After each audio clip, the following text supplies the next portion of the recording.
Uzrakstām grāmatu 1 minūtes laikā. Mierīgi. Tad izmantošu specializētu rīku, kas ir radīts grāmatu ģenerēšanai. Spiežam Create New Book. Create a Book. Šeit varam izvēlēties kādu žanru, piemēram, recepšu grāmata.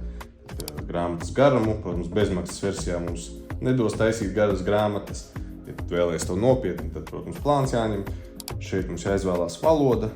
Latviešu, protams, tur nav. Tie, teiksim, aktuālāks mums būtu krievu, angļu, bet tas nav īsti būtiski, jo pēc tam mēs varam iztulkot ar mākslīgo intelektu.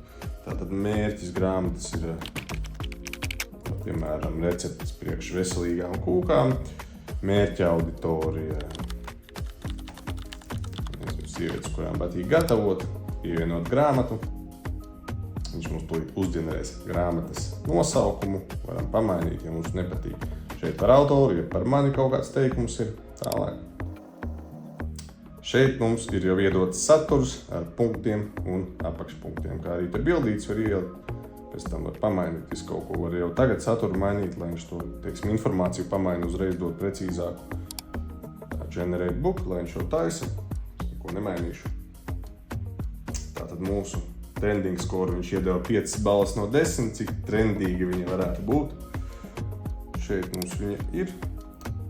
Tātad redzam 6 nodaļas angļu valodā, žanrs, kad publicēta, un te jau par grāmatu, te par autoru. Šeit uzģenerē kaut kādu bildi, kas īsti nav ok, mākslīgi intelekta teksta ziņā, bet to jau mēs varam pēc tam pārtaisīt. Te var arī viņu nolādēt, un tas arī viss.